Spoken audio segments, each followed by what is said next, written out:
What is the significance of Dak signing this deal?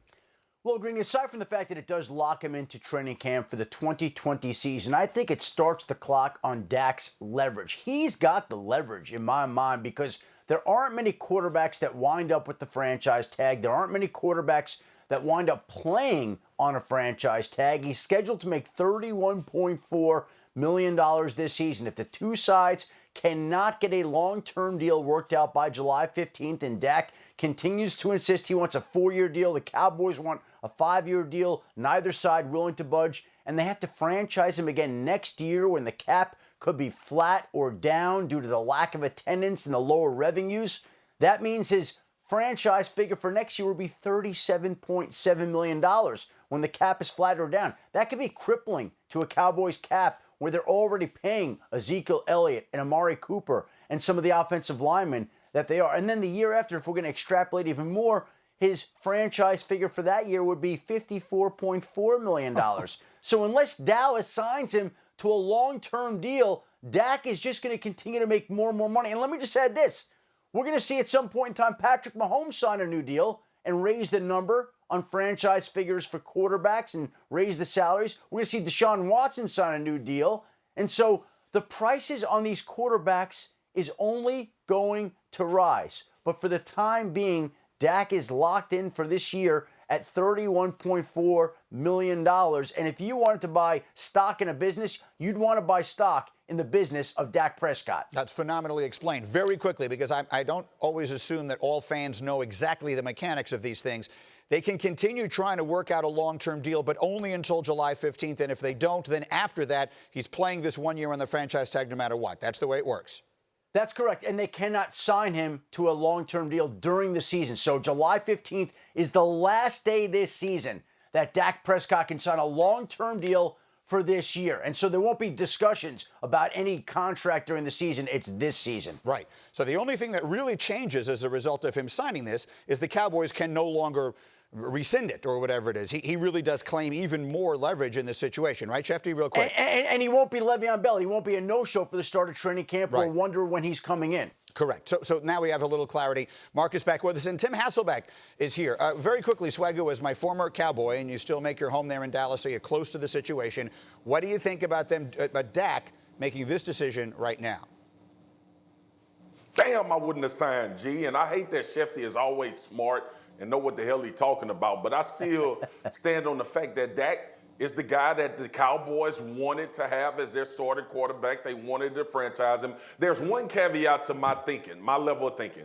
Sometimes when we see guys agree to sign these franchise tags, we understand that there is closeness in play of a contract.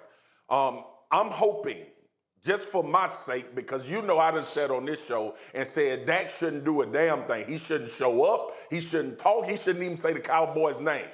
So hopefully, I'm praying that it is something close in getting a contract done. But if not, I understand where Schefter is coming from. And quite honestly, I didn't look at it that way. I looked at it as when they signed Andy Dalton, is when Dallas took all the leverage, and then Dak signing this tender out would be reactionary. My thought would be Dak is reactionary to the fact that they already have things in place, Marcus, based on him not showing up. So Marcus, this was kind of a pressure situation. What you can't see, quickly, what you can't see is Schefter shaking his head vigorously. Yeah. Schefter, why are you shaking your head vigorously? Well, a couple of things, Marcus. They're not any closer to a deal, and Dak made the absolute right decision in signing this because in uncertain times, you want to lock in your $31.4 million. What's the downside? How many quarterbacks have we seen suffer career-ending injuries? Alex Smith, Joe Theismann, it basically doesn't happen.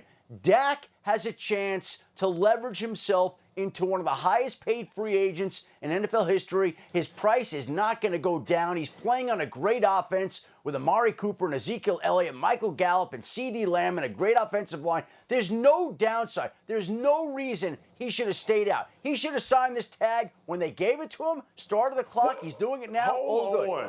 Wait, let me get... Hold on. Go ahead, Marcus. Go ahead, Tim. Yeah, I got to get Timmy in here. Let Tim go. Poor Tim is sitting here. He's listening to the whole conversation. Here's the thing. Go ahead, Tim. Yeah, but listen, Dak got all the leverage. When you go back to the start of the 2019 season, prior to that season, he was cash poor as quarterbacks go.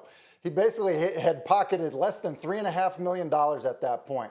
And if you believe the reporting from Ed Werder, and there's no reason not to, the Cowboys offered him a deal that would have paid him about $33 million per year. He said no to that. And when he said no to that, and he played great in the 2019 season, now the Cowboys were forced. They had to franchise him, which basically puts him in a situation where you're going to pay him $31 million, and as Adam said, $37 the next year.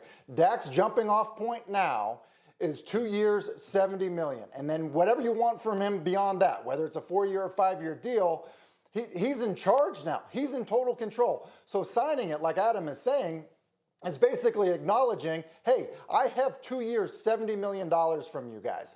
That's what it says. And he's been a guy that by standards in terms of quarterback play, he's been cash poor. He kind of needs to do that in terms of how he's playing his hand. Go ahead, And I'll Schefter. tell you another thing. That we're going to see the media rights deal go up. We're going to see the money go up. The longer Dak puts this off, a long-term deal, the more money he's going to make because those other quarterback deals on Mahomes and Watson will eventually come in.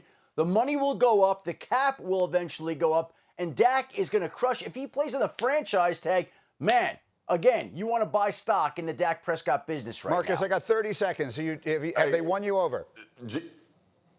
G, exactly what Tim and Adam is talking about is exactly why we can't stand quarterbacks in the NFL. Who in the hell says they created leverage with money that they don't have in the bank yet? They talk $37 million next year. How we know Dak ain't gonna suck this year and Dallas gonna be like, we don't want you? Or Listen, like all of these. because he never has. He never has. I have to take a break. Wishful scenarios. Y'all don't know what the hell gonna happen with Dak after this year.